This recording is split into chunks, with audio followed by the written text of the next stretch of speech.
Welcome everyone, join us today as we step into the whimsical world of Tiny Tim, the ukulele-strumming troubadour whose falsetto voice captured the hearts of millions. From his unexpected rise to fame with hits like "Tiptoe Through the Tulips" to the mysteries surrounding his eccentric persona. So let's dive in. Tiny Tim, born Herbert Boutros Khari on April 12, 1932 in Manhattan, New York City, in the United States of America. Born to mother Tilly, a Polish Jewish garment worker with roots tracing back to Belarus, and father Boutros Khari, a textile worker from Beirut with ties to Lebanon. Tiny Tim's lineage reflects a blend of Jewish and Maronite Catholic influences, with his grandfather being a Maronite Catholic priest. From a young age, Tiny Tim displayed a keen interest in music. Introduced to the world of music by his father at the tender age of 5, he would spend hours enchanted by a vintage wind-up gramophone, listening to records like "Beautiful Ohio" by Henry Burr. By 6, he was teaching himself guitar, and as he entered his pre-teen years, his passion for vintage records from the early 1900s to the 1930s blossomed. Immersing himself in the history of the phonograph industry, he frequented the New York Public Library, devouring books on early recording artists and sheet music. His thirst for knowledge persisted throughout his life, shaping his unique musical journey. Growing up in Manhattan's Washington Heights, Tiny Tim attended George Washington High School but struggled academically, eventually dropping out after repeating his sophomore year. During his recovery from appendix removal in 1945, he discovered his ability to sing in a high register while listening to Rudy Vallee. This period also saw him teach himself ukulele using an Arthur Godfrey method book, which he later described as a profound, religious experience. In the early 1950s, Tiny Tim, then known as Larry Love, worked as a messenger at MGM Studios while pursuing his passion for entertainment. He performed at parties under various pseudonyms, seeking success on the amateur night circuit in New York and New Jersey. It wasn't until 1953, at the Old Alliance Club, that he used his trademark falsetto voice, earning second place with his rendition of "You Are My Sunshine," setting the stage for his rise to fame. In March 1963, Tiny Tim found success at the lesbian club, Page 3, captivating audiences with his falsetto renditions of "I Feel Pretty" and "I Enjoy Being a Girl." His act, featuring 3 numbers in his signature high voice and 1 duet with himself, quickly became a crowd favorite. Despite the closure of Page 3 by police in July 1965, Tiny Tim's popularity continued to soar. On December 5, 1965, he won first prize at an amateur show at the Champagne Gallery and impressed enough to secure a 3-month, unpaid stint at the scene following an audition the same night. In March 1966, Tiny Tim made a memorable appearance on The Merv Griffin Show, enchanting audiences with his rendition of "People Will Say We're in Love," one of his signature duets. Following a trip to California, he returned to the scene, where he remained for the next year and a half. During this time, Tiny Tim landed a small part playing himself in the documentary film, "You Are What You Eat," in 1968, produced by Peter Yarrow of Peter, Paul and Mary fame.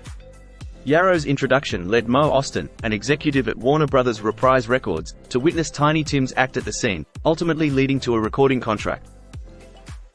Tiny Tim's career gained momentum in January 1968 when he made his first appearance on TV show Laugh-In, followed by several subsequent appearances. Despite abundant fan mail, much of it negative, his television breakthrough came on The Tonight Show.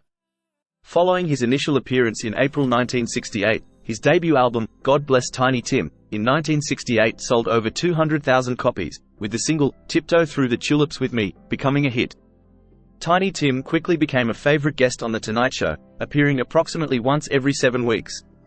His distinctive appearance, with his white face, long hair, and eccentric mannerisms, provided a quirky contrast to host Johnny Carson's straight-laced persona. During a book signing event in June 1969, for his publication of "Beautiful Things," a collection of his favorite sayings, at Wanamaker's in Philadelphia, Tiny Tim met 17-year-old Victoria May Buttinger. Demonstrating his trademark respect for women, Tiny Tim affectionately dubbed her Miss Vicky. Their engagement, announced on The Tonight Show, caught the attention of host Johnny Carson, who extended an invitation for their wedding to be televised. Airing on December 17, 1969, the ceremony featured a stunning display of 10,000 tulips imported from Holland adorning the set. With an audience of 45 million viewers, the wedding became one of the most watched events in television history, with no commercials interrupting the broadcast. Following his success on The Tonight Show, Tiny Tim's career reached new heights. In 1968, he performed at the prestigious Royal Albert Hall in London, captivating a skeptical audience with a 58-piece orchestra. A lucrative engagement at Caesar's Palace in Las Vegas earned him $50,000 for the first week alone. He and Miss Vicky also appeared on The Ed Sullivan Show, and Tiny Tim embarked on tours of England, Australia, and New Zealand. In 1970, he graced the stage at the Isle of Wight Festival, sharing the spotlight with legendary acts like The Who, The Doors, and Joni Mitchell. His performance of "There'll Always Be an England" was immortalized in the rockumentary film, Message to Love, The Isle of Wight Festival, in 1997, cementing his legacy as a beloved entertainer. After his recording contract with Reprise ended, Tiny Tim launched his own record label, aptly named Vic Tim Records, as a playful combination of his and his wife's names.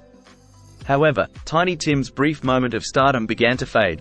By 1971, his appearances on The Tonight Show dwindled, with only 2 appearances that year. His subsequent appearance in 1974 was even labeled a charity booking by his biographer Harry Stein in the book, Tiny Tim, published in 1976 by Playboy Press. Alongside his waning career, Tiny Tim's personal life underwent significant changes. He and Miss Vicky, who had a child together named Tulip Victoria, divorced in 1977. In January 1979, Tiny Tim, accompanied by Australian artist Martin Sharp, embarked on a remarkable endeavour at Luna Park in Sydney, Australia. Their goal: to set the world record for the longest non-stop professional singing marathon. Tiny Tim delivered an astonishing performance, singing a 135-minute, 133-song stream of consciousness journey through the history of recorded popular music. From the earliest phonograph recordings to modern hits like the Bee Gees' "Staying Alive," Tiny Tim captivated the audience with his unique vocal stylings. This event marked the culmination of a long-standing collaboration between Tiny Tim and Sharp, who had brought him to Australia multiple times, produced his recordings, and painted his portrait in various styles. The marathon performance, filmed by Sharp's camera crew, lasted over 2 hours and 17 minutes, successfully setting a world record. Throughout the remainder of his life, Tiny Tim endeavored to reclaim his fame. However, audiences seemed to prefer the sideshow image of Tiny Tim, the falsetto singer with his ukulele, rather than appreciating Tim the musicologist. Behind the eccentric persona lay a remarkable knowledge of popular songs, acquired from 78 revolutions per minute records, Edison cylinders, and the music archives of the New York Public Library. In a 1996 Billboard article, Tim was aptly described as a walking archive of music. Not only did he carry notebooks filled with old songs, but he could also flawlessly imitate the recorded sounds of singers ranging from Rudy Vallée to Al Jolson, Russ Columbo, and Ruth Etting. His encyclopedic knowledge of the history of recorded popular music was unparalleled.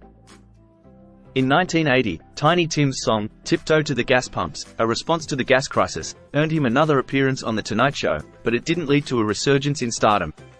Despite this, he continued to tour extensively, often performing in one-night stands and showcasing his real baritone voice. In June 1984 he married Jan Alvice, but that marriage also ended in divorce. In the late 1980s and 1990s, Tiny Tim found a new audience through appearances on The Howard Stern Show, where his flamboyant style and unique persona captivated listeners. He even judged Stern's New Year's Rotten Eve beauty pageant later in 1994, further solidifying his place in pop culture. In 1995, Tiny Tim married Susan Marie Gardner, affectionately known as Miss Sue. Gardner, a Harvard graduate at 39 years old, had been a devoted fan of Tiny Tim since the age of 12. Tiny Tim remained active in recording, releasing albums like Tiny Tim, The Eternal Troubadour, in 1986, and Rock, in 1993, featuring his unique rendition of the AC/DC hit, Highway to Hell. Tiny Tim's Christmas album, featuring songs from the Beatles and Led Zeppelin alongside old-fashioned Tin Pan Alley tunes. The album received positive reviews, showcasing his enduring musical versatility and charm. On September 28, 1996, Tiny Tim recorded a video interview at the Montague Bookmill before suffering a heart attack at a ukulele festival held at the nearby Montague Grange Hall in Montague, Massachusetts. He was hospitalized at the Franklin County Medical Center in Greenfield for approximately 3 weeks. Despite strong admonitions from medical professionals advising against further performances due to his health, weight, and dietary needs for his diabetic and heart conditions, Tiny Tim chose to ignore the advice. On November 30, 1996, Tiny Tim performed at a gala benefit hosted by the Women's Club of Minneapolis. Despite feeling unwell, he went through with the performance, not wanting to disappoint anyone. During his last number of the evening, a rendition of his hit song, Tiptoe Through the Tulips, he suffered another heart attack on stage. His wife, Miss Sue, helped him off stage after he indicated he was not feeling well. Tragically, he collapsed at their table and never regained consciousness. Despite CPR attempts by EMTs, he was pronounced dead at Hennepin County Medical Center at 11:20 p.m. Tiny Tim's remains are entombed in a mausoleum at Lakewood Cemetery in Minneapolis. Tiny Tim's lifelong aspiration was to delight people through music, finding joy in both studying and performing. Throughout his life, his greatest desire was to please his audience. He once said, "People have laughed at me my whole life, but did not see it negatively." To be in front of an audience, whether as the butt of a joke or to sing a simple song, meant absolutely everything to him.